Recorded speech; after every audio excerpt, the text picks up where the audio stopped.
Here you can see the inside. The second row here, it's a 5-passenger. To fold down the seats, it's this lever right here. And you can see you've got this nice big space back here. The seat here is the same thing. And with them all down, you have a nice, very large compartment for storage back there. So back here, under here you've got your spare tire. I guess you could use that for a little bit more storage. One of the really nice things I found were these storage pockets on the sides here. Also having these clips right here where you could tie stuff down, things like that. And then also to put these seats back up, simply this cord right here, pull that, it releases the seat, and then just nice and up, easy, just like that. All right, so inside here you can see there is a nice big screen right here. Lots of,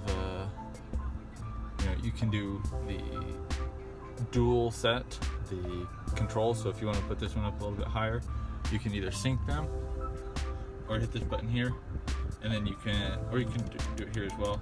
Set this one, set them separately from each other, or hit sync and they'll come back to whatever the driver's side is at, where you can control them both. Yep. Here we have seat warmers, defroster, the air conditioner. You can have seat warmer for the passenger. The glove box on this one I thought was pretty interesting. So here it has a CD player, but also right here is a spot for an SD card. This is to hold some extra SD cards. Here you have a spot you can put some change or some cards, something like that.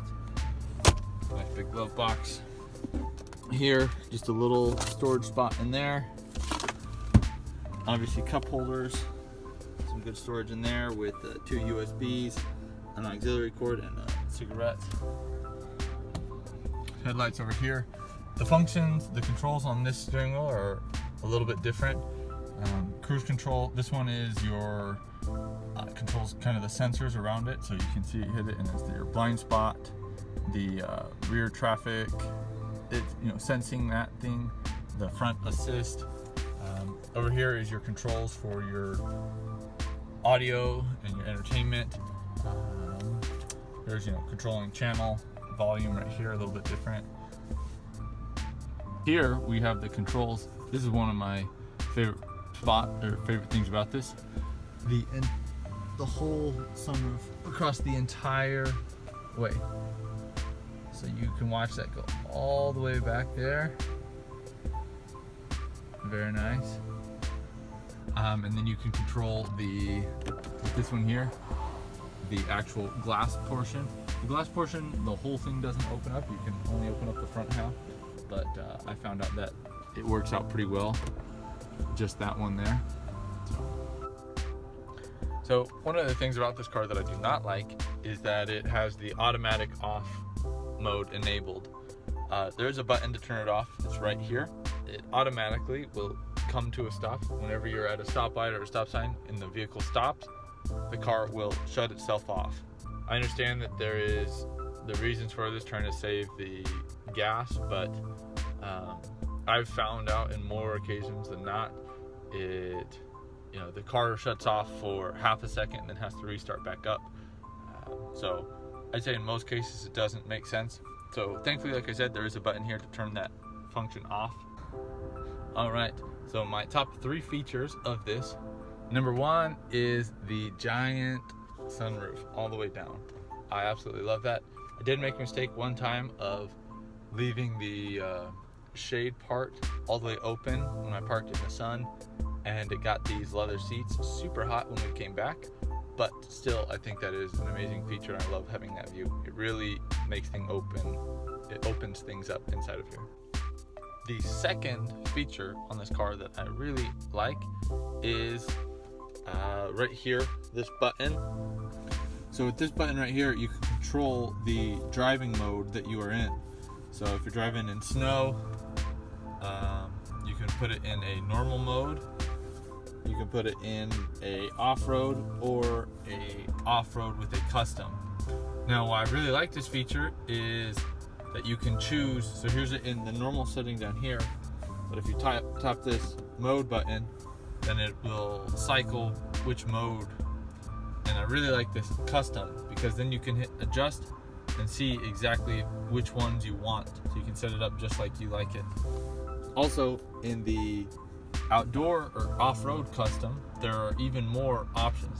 So these are all the options you can trust, the all-wheel drive if you want it on or off, how you want the drive system to interact, the climate control, hill descent, hill start. So all those features, really, you can set it up exactly how you like it. And the third option that I really like about this car is honestly just the layout. At the 5-passenger SUV with the large storage area in the back, and just how easy the seats fold down and fold up. I can see this being a very useful vehicle.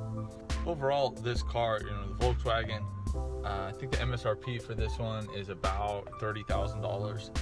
It kind of competes with either the Mazda, I think it's the QX5, or like the Audi Q5. A little bit smaller SUV, 5-passenger. But so this one has the 2-liter, and it's about 184 horsepower. Online it said gas mileage should be about 20 to 28, just depending on where you're at. I have actually been doing quite a bit less than that, but I have had the air conditioner blasted almost everywhere I've been going, and it has been almost entirely city driving. So there is a difference there. So on a scale of 1 to 10, I'm gonna give this a 7.8. At first when I was driving it, I was comparing it to that truck, which is a very different vehicle. The steering is wonderful. Driving, it feels great. It feels light enough. The things I think it's lacking, I wish that the engine give it a little bit more horsepower, a little bit more kick. But honestly, for what it is, I feel like Volkswagen did a pretty good job with this vehicle.